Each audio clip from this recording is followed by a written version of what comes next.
എന്തെല്ലാം ഉപയോഗിച്ച് ചിത്രം വരയ്ക്കാം? വണ്ടൂർ പോരൂർ പാലക്കോട് സ്വദേശി പി സിറാജുദ്ദീൻ ടെറസിൽ പറ്റിപ്പിടിച്ച പായലുകൾ കൊണ്ടാണ് ചിത്രം ചമച്ചത്. പായൽ കൊണ്ട് മോഹൻലാലിന്റെയും ജോജു ജോർജിന്റെയും പൊർട്രേറ്റ് വരച്ചിട്ടുണ്ട് ഈ മിടുക്കൻ. കാണാം ആ വ്യത്യസ്ത കലാകാരനെ.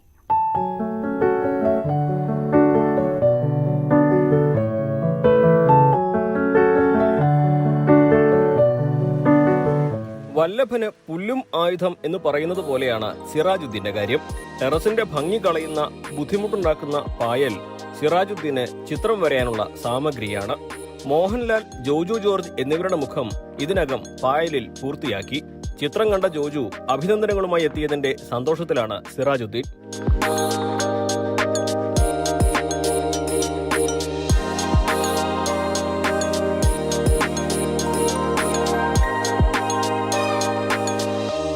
വരയ്ക്കേണ്ട ആളുടെ മുഖത്തിന്റെ ചിത്രം ആദ്യം രേഖപ്പെടുത്തും. എന്നിട്ട് പായൽ കത്രിക ഉപയോഗിച്ച് കൃത്യമായി ചേർത്ത് വെച്ചാണ് വേറിട്ട ചിത്രം ചമയ്ക്കൽ. ഏകദേശം 4 മണിക്കൂറോളം സമയം ഇതിനാവശ്യമാണ്. ആദ്യം പൂർത്തിയാക്കിയത് നടൻ ജോജുവിന്റെ മുഖം. പിന്നീടാണ് മോഹൻലാലിനെ വരച്ചത്. വരച്ചു തീർന്നാൽ ചിത്രമെടുത്ത് ഇൻസ്റ്റാഗ്രാം പേജിൽ പോസ്റ്റ് ചെയ്യും. വീടിന്റെ മേലെ കയറിയപ്പോൾ ഇങ്ങനെ ഒരുപാട് പായൽ കണ്ടു. അപ്പോൾ ജസ്റ്റ് പായൽ നമ്മൾ സാധാരണ നമ്മൾ അത് വൈപ്പ് ഔട്ട് ചെയ്ത് കള ചെയ്യാറ്. അപ്പോൾ ഇതിങ്ങനെ കണ്ടപ്പോൾ ജസ്റ്റ് ഇതുകൊണ്ട് എന്തെങ്കിലും ചെയ്തുകൂടാന്നുള്ളൊരു മൈൻഡിലേക്ക് എത്തി. അപ്പോൾ ഞാൻ പിന്നെ പോർട്രേറ്റ് ചിന്തിച്ചു തുടങ്ങി ഇതിനെക്കുറിച്ചുള്ള. അപ്പോൾ പോർട്രേറ്റിനെ കുറിച്ച് ചിന്തിച്ചപ്പോൾ ഞാൻ ജസ്റ്റ് ഗൂഗിൾ ചെയ്തപ്പോൾ ഇതുവരെ അങ്ങനെ വർക്കൊന്നും കണ്ടിട്ടില്ല. അപ്പോൾ അതിനൊരു സാധ്യത ഉണ്ടല്ലോ എന്ന് മനസ്സിലാക്കിയപ്പോൾ ഞാനിതിലോട്ട് വന്നു. ഇനി മമ്മൂട്ടിയുടെ ചിത്രം പായലിൽ വരയ്ക്കാനുള്ള തീരുമാനത്തിലാണ് സിറാജുദ്ദീൻ. പൊയിലൻ മുജീബ് റഹ്മാൻ, ഷെറീന ദമ്പതികളുടെ 2 മക്കളിൽ മൂത്തയാളാണ് സിറാജുദ്ദീൻ. പന്തളം NSS കോളേജിൽ 2ാം വർഷ ബയോകെമിസ്ട്രി ബിരുദ വിദ്യാർത്ഥിയാണ് സിറാജുദ്ദീൻ. ന്യൂസ് 18 മലപ്പുറം. വീടൊരു പൂന്തോട്ടമാക്കി മാറ്റിയിരിക്കുകയാണ് കൊല്ലം കുന്നിക്കോട് സ്വദേശിനി ഹസീന. വിവിധ ഇനങ്ങളിൽപ്പെട്ട 100 കണക്കിന് ചെടികളുണ്ട് ഹസീനയുടെ പൂന്തോട്ടത്തിൽ. വീടിന്റെ മുറ്റം മനോഹരമാക്കാൻ ഒരുക്കിയ പൂന്തോട്ടത്തിലെ ചെടികൾക്കിപ്പോൾ നിരവധി ആവശ്യക്കാരുമുണ്ട്. 11 സെന്റിലാണ് ഈ വീടും ഈ ഗാർഡനും നിൽക്കുന്നത്. അതിൽ ഏകദേശം ഒരു 5-6ഓളം സെന്റിൽ വീട് നിൽക്കുകയാണ്. ബാക്കി വരുന്ന സ്ഥലത്താണ് ഈ ഗാർഡൻ ഫുൾ നിൽക്കുന്നത്. ഏകദേശം ഒരു 10,000-ഓളം ചെടികൾ, എൻ്റെ ഒരു ഓർമ്മയിൽ എനിക്ക് തോന്നുന്നത് ഒരു 10,000-ഓളം ചെടികൾ ഇതിൽ കവറായിട്ടുണ്ട് എന്നാണ്. അതിൽ കളക്ഷൻ നോക്കുകയാണെങ്കിൽ, വെറൈറ്റീസ് നോക്കുകയാണെങ്കിൽ ഒരു 2,000-ന് മുകളിൽ വരും. ഞാൻ ഈ 6 വർഷമായിട്ട് സോഷ്യൽ മീഡിയയിൽ ആക്റ്റീവായിട്ടുള്ള ഒരാളാണ്. അങ്ങനെ ഞാൻ ആദ്യ കാലഘട്ടങ്ങളിലൊക്കെ ചെടികൾ ഓരോന്ന് വെക്കുമ്പോഴും ഞാൻ പോസ്റ്റ് ചെയ്യുമായിരുന്നു. അപ്പം സോഷ്യൽ മീഡിയയിൽ എൻ്റെ പ്രിയ സുഹൃത്തുക്കളുടെ സപ്പോർട്ടും അവിടെ ഇൻസ്പിറേഷനും കാരണം വീണ്ടും വീണ്ടും ഞാൻ ചെടികൾ വെച്ചുകൊണ്ടേയിരുന്നു. ന്യൂസ് 18 കൊല്ലം. മലബാർ ഗോൾഡിന്റെ ഇൻസ്റ്റഗ്രാം പേജിലെ പരസ്യ വീഡിയോയ്ക്ക് കമന്റിട്ട തൊടുപുഴ സ്വദേശിനി ധന്യാസോജനെ തേടിയെത്തിയത് അപൂർവ സൗഭാഗ്യം. പ്രശസ്ത മോഡലുകൾക്കൊപ്പം വിവാഹ വസ്ത്രങ്ങൾ അണിഞ്ഞ് പങ്കെടുക്കാൻ ധന്യയ്ക്കും അവസരം ലഭിച്ചു. നടി കരീന കപൂർ ഈ വീഡിയോ ഇൻസ്റ്റഗ്രാമിൽ ഷെയർ ചെയ്തതോടെ ധന്യയെ ലോകമറിഞ്ഞു. ഒപ്പം അവളുടെ രോഗത്തെക്കുറിച്ചും.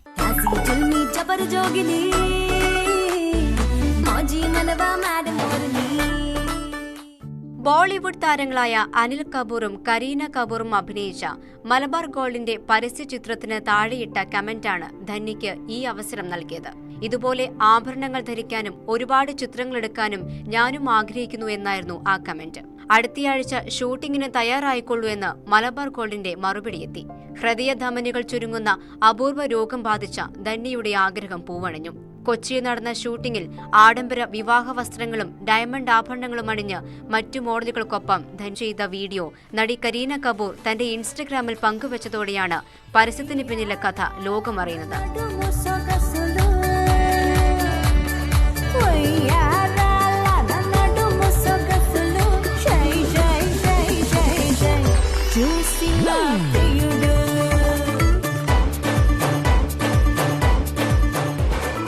പരസ്യ ഷൂട്ടിംഗിന് ശേഷം ഓക്സിജൻ ലെവൽ കുറഞ്ഞുപോയ ധന്യ ഒരാഴ്ചയോളം തീവ്രപരിചരണ വിഭാഗത്തിൽ ചികിത്സയിലായിരുന്നു. ഇപ്പോൾ വീട്ടിൽ വിശ്രമത്തിലാണ്. വ്യാപാരിയായ പിതാവ് സോജനും മാതാവ് ശാന്തിയും ധന്യയുടെ ആഗ്രഹങ്ങൾക്ക് ഒപ്പമുണ്ട്. ന്യൂസ് 18 തൊടുപുഴ. ഒരു കുടുംബത്തിലെ മുഴുവൻ പേരും കലാകാരന്മാർ. ഒഴിവുനേരങ്ങളിൽ സംഗീതവും നൃത്തവുമായി എല്ലാവരും ഒത്തുകൂടും. പരിചയപ്പെടാം കോഴിക്കോട് മുക്കത്തെ സലീമിനെയും കുടുംബത്തെയും.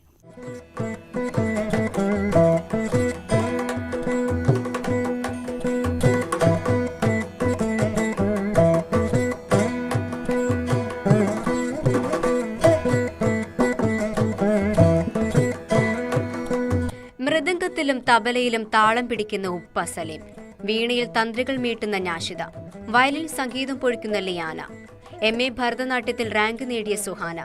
ലയനം എന്നു പേരുള്ള കോഴിക്കോട് മുക്കത്തെ സലീമിന്റെയും സാജിദയുടെയും വീട് സദാസമയവും സംഗീതമയമാണ്.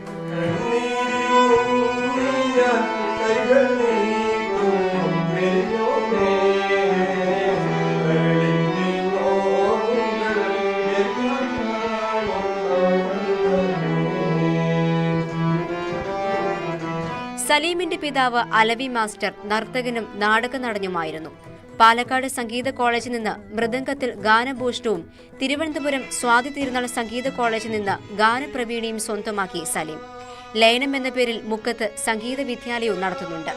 ഒട്ടേറെ പ്രമുഖർക്ക് താളം പിടിച്ചിട്ടുള്ള സലീം കൊണ്ടോട്ടി ക്രസന്റ് ഹൈസ്കൂളിലെ സംഗീത അധ്യാപകൻ കൂടിയാണ്.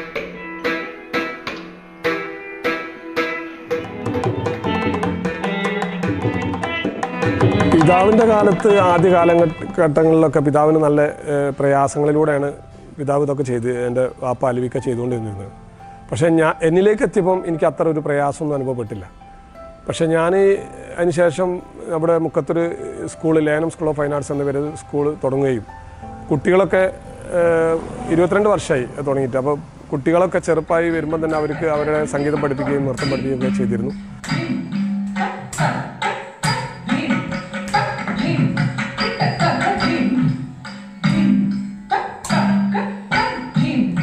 മൂത്ത മകൾ സുഹാന ഭരതനാട്യത്തിൽ മിടുക്കിയാണ്. കലാക്ഷേത്രത്തിൽ നിന്ന് ഡിപ്ലോമ നേടിയ ശേഷം MA ഭരതനാട്യത്തിൽ മദ്രാസ് യൂണിവേഴ്സിറ്റിയിൽ നിന്നും 1ാം റാങ്കും സ്വന്തമാക്കി.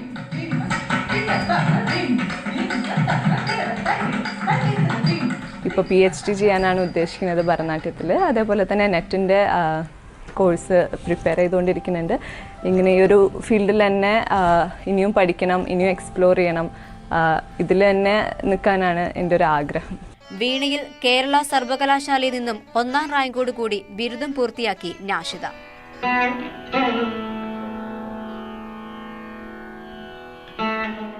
എനിക്ക് എൻ്റെ ആംബിഷൻ പറഞ്ഞ ടീച്ചറാണ്. ഒരു മ്യൂസിക് ടീച്ചർ ആവാനാണ് താല്പര്യം.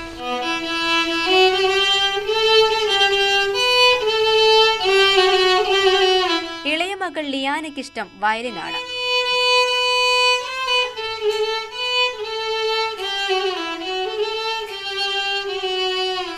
വയലിനാണ് എൻ്റെ പ്രൊഫഷണൽ. ഓൺലൈൻ ക്ലാസ് തന്നെയാണ്, എന്നാലും ഞാൻ അതിൽ കൂടെ പോകുന്നുണ്ട്. എൻ്റെ പാഷനായിട്ട് ഞാൻ മുന്നോട്ട് പോകുന്നുണ്ട്. എൻ്റെ വയലിൻ ഇഷ്ടം കൊണ്ടാണ് ഞാൻ വയലിൻ തിരഞ്ഞെടുത്തത്. എല്ലാ വീട്ടുകാരും എല്ലാവരും സപ്പോർട്ടാണ്. ക്ലാസിക്കൽ സംഗീതത്തോടും നൃത്തത്തോടുമാണ് മുക്കം സലീമിന് ഏറെ താല്പര്യം. കേരളത്തിലെ ഒട്ടുമിക്ക ക്ഷേത്രങ്ങളിലും പരിപാടി അവതരിപ്പിക്കാനും കഴിഞ്ഞിട്ടുണ്ട്. ലോക്ക്ഡൌണിൽ സംഗീത വിദ്യാലയം അടച്ച സമയത്ത് 16ഓളം ഗസലുകൾ സ്വന്തമായി പാടി അഭിനയിച്ച് പുറത്തിറക്കി സലീം.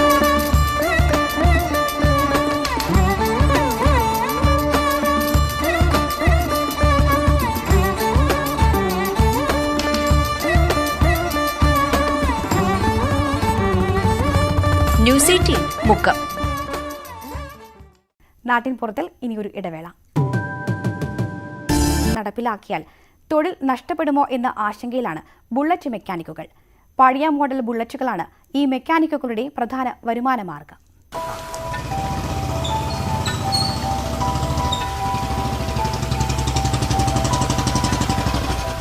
നാലുപാടും മുഴങ്ങിക്കേൾക്കുന്ന ബുള്ളറ്റിന്റെ ശബ്ദം ഉയർന്നു കേൾക്കുമ്പോഴേ മനസ്സിലാകും ബുള്ളറ്റ് മെക്കാനിക്കായ സാലിയുടെ വരവാണെന്ന്. അടുപ്പക്കാർക്ക് ഇദ്ദേഹം ബുള്ളറ്റ് സാലിയാണ്. പത്തനംതിട്ട ജില്ലാ സ്റ്റേഡിയം ജംഗ്ഷന് സമീപമാണ് സാലിയുടെ ബുള്ളറ്റ് വർക്ക്ഷോപ്പ്. വർക്ക്ഷോപ്പിന്റെ ഷട്ടർ തുറന്നാലും കാണാൻ സാധിക്കുക ബുള്ളറ്റുകൾ മാത്രമാണ്. ഇതല്ലാതെ മറ്റൊരു വാഹനത്തിലും ഈ മെക്കാനിക്ക് കൈവച്ചിട്ടില്ല. സാലിയുടെ കടയിലെത്തിയാൽ ഒരു നിർബന്ധം മാത്രമേ ഇദ്ദേഹത്തിനുള്ളൂ: പുതിയ മോഡൽ ബുള്ളറ്റിനെ പഴയ മോഡലുമായി താരതമ്യം ചെയ്യരുത്. ബുള്ളറ്റിനെ കുറിച്ച് എത്ര വേണമെങ്കിലും ചോദിച്ചോളൂ, പറയാൻ സാലി റെഡിയാണ്.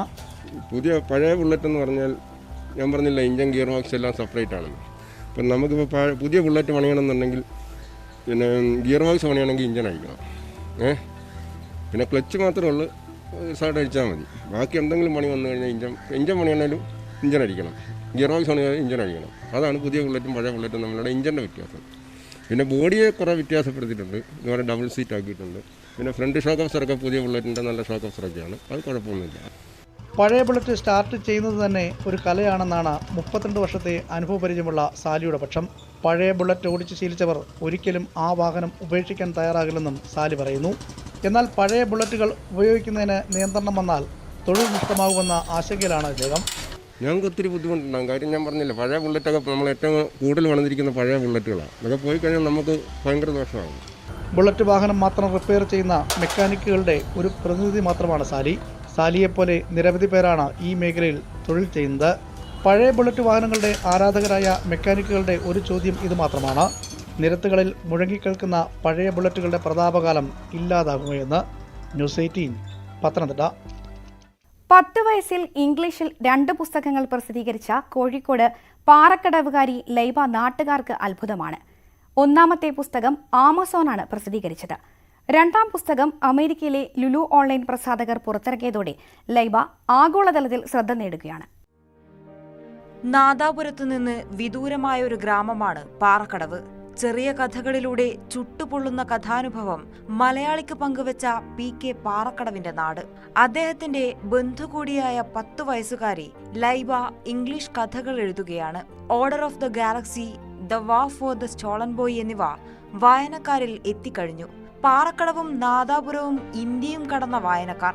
ആമസോണാണ് പ്രസാധകർ. ഗാലക്സിയിലേക്ക് തട്ടിക്കൊണ്ടുപോകപ്പെട്ട ഒലിവർ 2ാമത്തെ പുസ്തകത്തിലും കഥാപാത്രമായി. ദ ഷോ ഫ്ലൈക്ക് ഓഫ് ലൈഫ് എന്ന ഈ പുസ്തകം പ്രസിദ്ധ ഇറ്റാലിയൻ എഴുത്തുകാരി നബ് റീസലിയാണ് രൂപകൽപ്പന ചെയ്തത്. അമേരിക്കയിലെ ലുലു ഓൺലൈനാണ് പ്രസാധകർ. കുറെ വായിച്ചപ്പോൾ എഴുതാനൊരാഗ്രഹം വന്നു. ഫിക്ഷൻ, ബയോഗ്രഫീസ്, നോവൽ അങ്ങനത്തെ എല്ലാം വായിക്കും. വായനക്കാരന് എളുപ്പത്തിൽ ഗ്രഹിക്കാൻ പറ്റുന്ന വിധത്തിൽ ലളിതമായ ഭാഷയാണ് ലൈബയുടേത്. പാറക്കടവിലെ തസ്നിം മുഹമ്മദിന്റെയും പെരിങ്ങാടിയിലെ അബ്ദുൾ ഖാസിത്തിന്റെയും മകളാണ് ലൈബ. ആദ്യമൊക്കെ ചെറിയ ചെറിയ ഫ്രേസസും കുഞ്ഞു സ്റ്റോറീസും ആയിരുന്നു. പിന്നെ കുറച്ച് വലിയ സ്റ്റോറീസ് എഴുതാൻ തുടങ്ങി. അപ്പോൾ പിന്നെ ഞങ്ങളുടെ അടുത്ത് ഇങ്ങനെ വായിക്കാൻ വേണ്ടിയിട്ട് കൊണ്ടുത്തരും, വായിച്ചിട്ട് അഭിപ്രായം പറയാൻ വേണ്ടിയിട്ട്. അപ്പോൾ ഇങ്ങനെ ഇടയ്ക്കിടയ്ക്ക് കൊണ്ടു തന്നപ്പോൾ ഞങ്ങൾ നീ ഒരു കഥ ഫുള്ളാക്ക്, എന്നിട്ട് നമ്മൾ വായിച്ചോളാം. അപ്പോൾ പിന്നെ ഓൾ ഇടയ്ക്കിടയ്ക്ക് ഓരോ കുഞ്ഞു കഥ എഴുതിയിട്ട് കൊണ്ടുത്തരും, വായിച്ചിട്ട് അഭിപ്രായം പറയാൻ വേണ്ടി. ദോഹയിലെ ഒലിവിയ ഇന്റർനാഷണൽ സ്കൂളിലെ 5ാം ക്ലാസ് വിദ്യാർത്ഥിനിയായ ലൈബ ഇപ്പോൾ അടുത്ത പുസ്തകത്തിന്റെ പണിപ്പുരയിലാണ്. ന്യൂസ് 18 വടകര. നീലക്കുറിഞ്ഞി എന്നും അത്ഭുത കാഴ്ചയാണ്. 1 പതിറ്റാണ്ടിൽ അധികമായി പരിപാലിച്ച കുറിഞ്ഞിച്ചെടി പൂവിട്ടതിന്റെ സന്തോഷത്തിലാണ് ഇടുക്കി മുട്ടുകാട് സ്വദേശിയായ ജോർജും കുടുംബവും. നീലക്കുറിഞ്ഞിയുടെ മനോഹര കാഴ്ചകൾ ആസ്വദിക്കാൻ നിരവധി ആളുകൾ ജോർജിന്റെ വീട് തേടി എത്തുന്നുണ്ട്.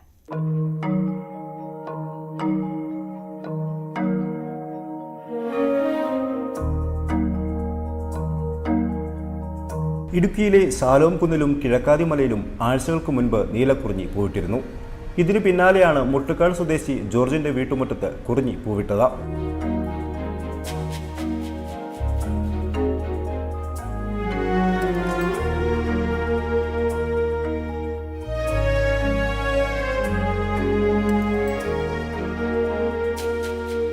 ഹൈറേഞ്ചിന്റെ കാഴ്ചകൾ തേടിയെത്തുന്ന സഞ്ചാരികളുടെ ഇഷ്ടകേന്ദ്രമായി മാറിയിരിക്കുകയാണ് ഈ വീട്.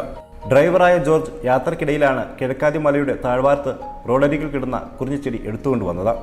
10 വർഷത്തിലധികമായി വീട്ടുമുറ്റത്തെ അതിഥിയാണ് ഈ ചെടി. പുത്തടിയിലെ കഷറിൽ പോയിട്ട് വന്നു കഴിഞ്ഞപ്പോൾ അവിടെ റോഡ് സൈഡിൽ മണ്ണിടിഞ്ഞ് വീണ് അവിടെ ഈ ചോട് കിടക്കാറുണ്ട്. അവിടെ നിന്ന് ഒരു കഷ്ണം എടുത്തുകൊണ്ടെന്ന് ഞാനിവിടെ കൊണ്ട് ചെടി ഇവിടെ പൂ ഉണ്ടാവുമെന്നറിയാനായിട്ട് വെച്ച് നോക്കിയതാണ്.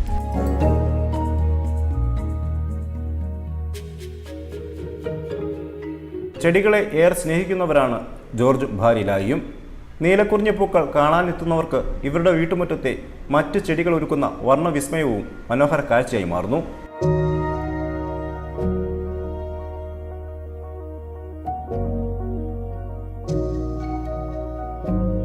ന്യൂസ് 18 ഇടുക്കി. സമ്മിശ്ര മത്സ്യകൃഷിയിൽ 100 മേനി വിളവുമായി പുനലൂരിലെ കർഷകൻ. ശുദ്ധജലത്തിൽ വിഷരഹിത മത്സ്യം ഉൽപ്പാദിപ്പിക്കുക എന്ന ലക്ഷ്യമാണ് വിജയം കണ്ടത്. സുഭിക്ഷ കേരളം പദ്ധതിയുടെ ഭാഗമായി ഗ്രാമപഞ്ചായത്തിന്റെയും ഫിഷറീസിന്റെയും സഹകരണത്തോടെയാണ് കൃഷി. മേലില ഗ്രാമപഞ്ചായത്തിലെ മൂലവട്ടം ചന്ദ്രബാബുവിന്റെ കൃഷിയിടത്തിലായിരുന്നു മത്സ്യകൃഷി. 100 മേനി വിജയം നേടി. 4 കുളങ്ങളിലായി ആസാം വാള, ചന്ദ്രലാഢ, കരിമീൻ തുടങ്ങിയ മത്സ്യക്കുഞ്ഞുങ്ങളെയാണ് നിക്ഷേപിച്ചത്. ഞാനിപ്പോൾ മത്സ്യകൃഷി തുടങ്ങിയിട്ട് 2 വർഷം